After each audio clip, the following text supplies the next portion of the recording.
नमस्कार, मैं हूं धर्मेंद्र। आप देख रहे हैं ऑनलाइन न्यूज इंडिया। जैसे ही कोरोना से थोड़ी फुर्सत मिली, सरकार और पुलिस अपने काम पर लग गई। ईडी सीबीआई की रेड डाल करके विपक्ष के नेताओं को डराना, धमकाना, उनको चुप कराना, विपक्ष की सरकारों को गिराना, ये तमाम आरोप जो है वो मोदी सरकार पर लगते रहे। लेकिन इस बार बेहद गंभीर आरोप लगे हैं मोदी सरकार के ऊपर। दिल्ली सरकार के उप मुख्यमंत्री मनीष सिसोदिया ने बाकायदा प्रेस कॉन्फ्रेंस की है और उस प्रेस कॉन्फ्रेंस में मनीष सिसोदिया ने दावा किया है कि मोदी सरकार ने 15 व्यक्तियों के नाम, 15 आम आदमी पार्टी के नेताओं के नाम सीबीआई, ईडी और दिल्ली पुलिस को सौंपे हैं कि आप इन 15 नेताओं के ऊपर छापे मारिए, कुछ भी करिए, लेकिन इन नेताओं को बर्बाद कर दीजिए। अगर आप ऐसा नहीं कर पाएंगे तो आने वाले चुनाव में हमें बहुत बड़ी दिक्कत होगी। और ये टारगेट दिया गया है 15 नेताओं का कि इनको आपको बर्बाद करना है। मनीष सिसोदिया ने इसको लेकर के प्रेस कॉन्फ्रेंस की है, क्या कुछ कहा है वो आपको दिखाएंगे, लेकिन उससे पहले आप ये ऑनलाइन न्यूज इंडिया की खबर आप देखिए। सिसोदिया ने आरोप लगाया कि केंद्रीय एजेंसियों ने उनके खिलाफ फर्जी मामले में दर्ज करने के लिए पीएम द्वारा 15 नामों की सूची दी है। तो पीएम जो है इसमें इन्वॉल्व है।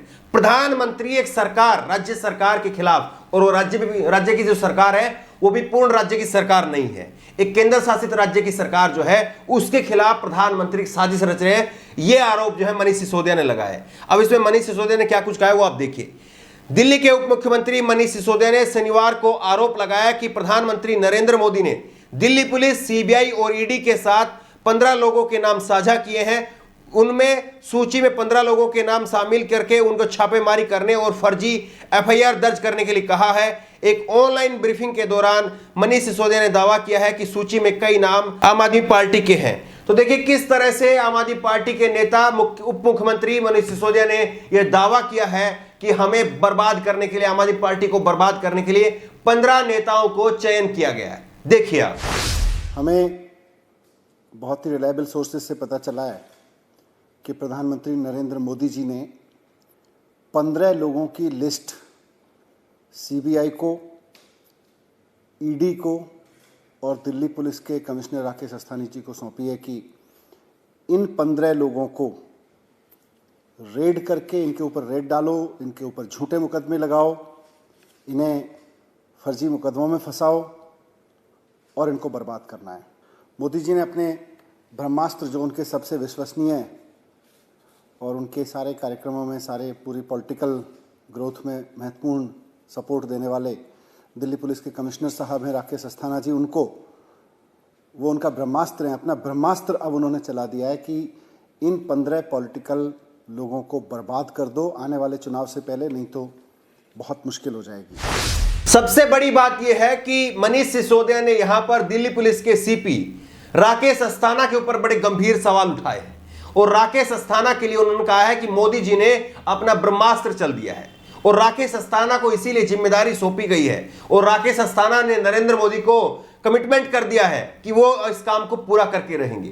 पहले भी कई बार जो है वो राकेश अस्थाना के ऊपर सवाल उठते रहे हैं कि किस तरह से उनकी और मोदी की जो मिली भगत है, इसीलिए उनको दिल्ली की कमान सौंपी गई है। ये खबर आप देखिए।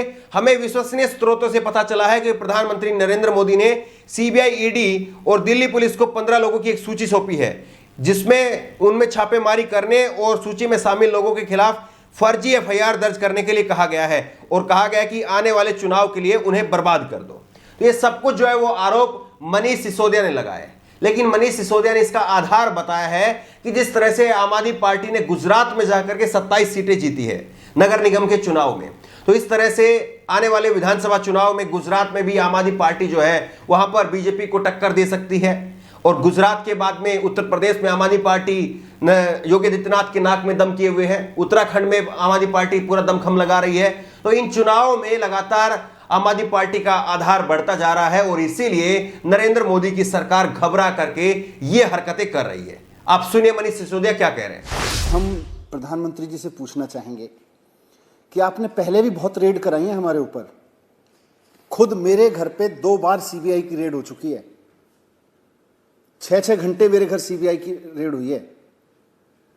आप देश को बताएंगे कि क्या मिला उसमें, कुछ निकला उसमें, क्या नतीजा निकला उसका? सत्येंद्र जैन जी के खिलाफ में 12 केस सीबीआई में दर्ज कर रखे हैं। क्या निकला उसमें? हमारे 21 एमएलएज के खिलाफ फर्जी मुकदमे, फर्जी केसेस बना बना के उनको अरेस्ट करके जेल में रखा गया। अंत में जब मामला अदालतों में पहुंचा तो अदालतों में कई मामलों में तो पुलिस को फटकार लगाई गई कि इस तरह के फर्जी मुकदमे लगा के तुम पॉलिटिकल गेम खेलते हो, पॉलिटिकल पार्टीज का टूल बने हुए हो। क्या निकला प्रधानमंत्री जी उसमें? आपने 21 एमएलएज भी अरेस्ट कराए थे हमारे। आपने चीफ मिनिस्टर के खिलाफ साजिशें रचवाई, उनके दफ्तर पे सीबीआई की रेड हुई, उनके घर में पुलिस का छापा पड़ा, उनके बेडरूम में भी पुलिस घुसा दी आपने। पहली बार ऐसा हुआ देश के चीफ मिनिस्टर के घर में पुलिस घुसी, उनके बेडरूम तक में पुलिस पहुंचा दी आपने।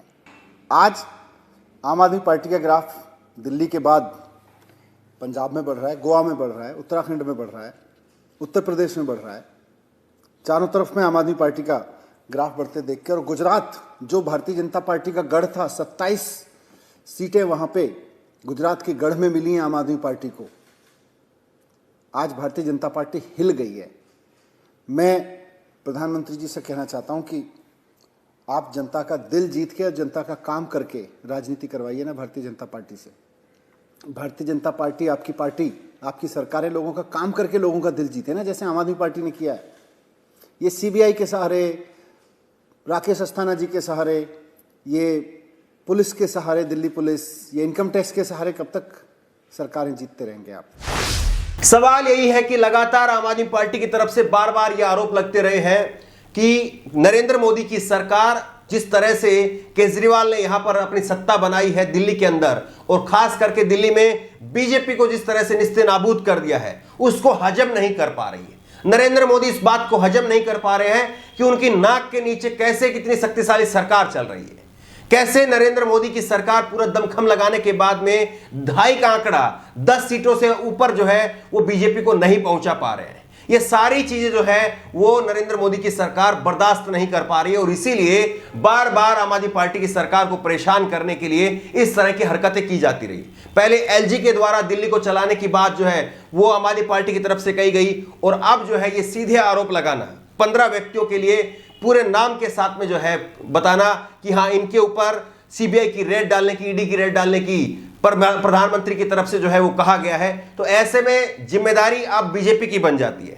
बीजेपी को ये सामने आकर के बताना चाहिए कि हाँ, अगर इसमें कोई सच्चाई है या ये आरोप पूरी तरह से निराधार है, ये बीजेपी को अब सामने आकर के क्लियर करना चाहिए। लेकिन बीजेपी की तरफ से अभी तक इस पर कोई प्रतिक्रिया नहीं दी गई है। तो सवाल ये है कि क्या वाकई ये जो आग लगी हुई है, तो ये धुआं जो उठ रहा है, ये वाकई सही है? इस खबर को लेकर, इस वीडियो को लेकर आपकी जो भी राय हो नीचे कमेंट बॉक्स में अपनी राय जरूर दें, और इसी तरह की तमाम खबरों के लिए ऑनलाइन न्यूज इंडिया सब्सक्राइब करें, साथ में जो बेल आइकन है घंटी उसको जरूर दबाएं, ताकि जैसे कोई वीडियो हम अपलोड करें उसकी नोटिफिकेशन आपको तुरंत मिल सके। धन्यवाद। इस खबर को अभी लाइक करें, शेयर करें, अभी चैनल को सब्सक्राइब करें और घंटी जरूर दबाएं।